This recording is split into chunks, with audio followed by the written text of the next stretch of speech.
है दुनिया में आज उसका नाम है। कल्पना चावला की बात करें या किरण बेदी को सलाम करें, हर क्षेत्र में नारी ने बनाई आज अपनी अद्भुत पहचान है, आज अपनी अद्भुत पहचान है। आज इस पावन मंच पर उपस्थित सम्माननीय अतिथि महोदय महोदया, विशिष्ट अतिथिगण, जनता जनार्दन, आप सभी को मेरा प्रणाम। मैं निशा कुशवाहा आज माता सावित्री बाई का रूप लेकर उनके दृढ़ संकल्प के बारे में कुछ बताने जा रही हूँ। उनका जन्म 3 जनवरी 1831 को महाराष्ट्र के सांतारा जिले के नायगांव में हुआ था। उनके पिता श्री खंडोजी और माता लक्ष्मीबाई थी। कि वो दौर एक ऐसा दौर था जहां लड़की का पढ़ना तो दूर, उसका स्कूल का नाम लेना भी अपराध माना जाता था। लेकिन कहते हैं ना कि अगर हौसले मजबूत हो, अगर हौसले बुलंद हो तो दौर अपने आप बदलने लगते हैं। ऐसा ही कुछ हमारी माता सावित्री बाई के जीवन के साथ हुआ। मात्र 9 साल की उम्र में उनका विवाह 14 वर्ष के ज्योतिराव फुले से हो गया, जिनको बाद में महात्मा की प्रतिभा भी दी गई।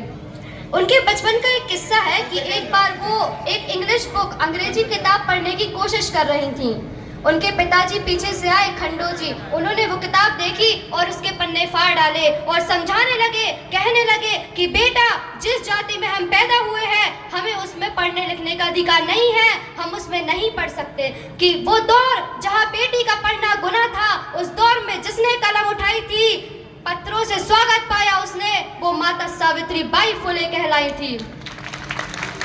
कि उनके पढ़ने लिखने वाली बात उनके मन में बैठ गई, एक आग सी जल गई कि अब पढ़ना है तो पढ़ना ही है।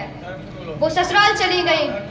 ज्योतिराव फुले को जैसे उनके पढ़ने लिखने की बात पता चली, वैसे तो उनके ससुराल में पढ़ाई लिखाई का कोई वो नहीं था, लेकिन फिर भी उन्होंने उनकी पूरी मदद की।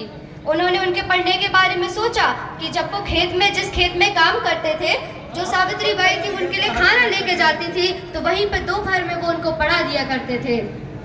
कि ज्योतिराव फुले ने ना केवल उनका साथ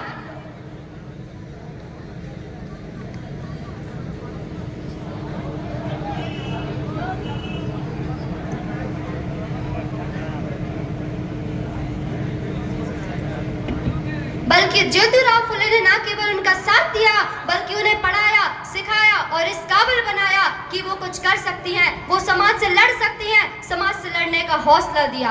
कि जिस समय समाज चुप था वो बोल रही थी, जब समाज डर रहा था वो लड़ रही थी। अब वो पढ़ने लिखने लगी। फिर क्या हुआ, ये बात इतने दिनों तक कब तक छिपती? ससुराल वालों कैसे कॉलर रखे भाई?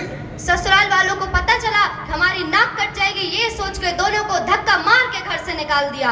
उन्होंने घर तो छोड़ दिया था, लेकिन समाज सेवा अभी भी नहीं छोड़ी थी। वो कैसे न कैसे हालातों से गुजर के पढ़ती रही, लिखती रही। उन्होंने अपनी पढ़ाई पूरी कर ली।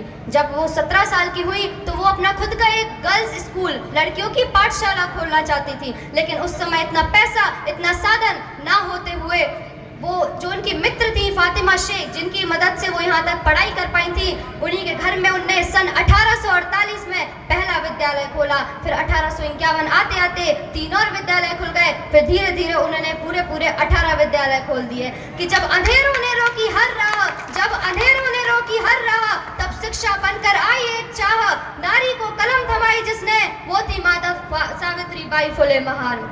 ऐसे ही सावित्री बाई ने लड़कियों को नहीं पढ़ा लिया, ऐसे ही वो स्कूल विद्यालय पढ़ाने नहीं जाती थी। जब वो स्कूल पढ़ाने जाती थी, जो ऊंची जात के लोग थे उन पर कीचड़, गंदगी, गोबर, पत्थर, पता नहीं क्या क्या फेंकते थे, गाली गलौज करते थे, बातें बनाते थे कि अरे ये हमारी लड़कियों को बिगाड़ रही है, इसे तो समाज में पढ़ाने का अधिकार ही नहीं है। लेकिन वो अपराध सहती रही, वो बातें सुनती रही, क्योंकि उन्हें पता था अपराध आज भी होगा, लेकिन शिक्षा नहीं रुकनी चाहिए।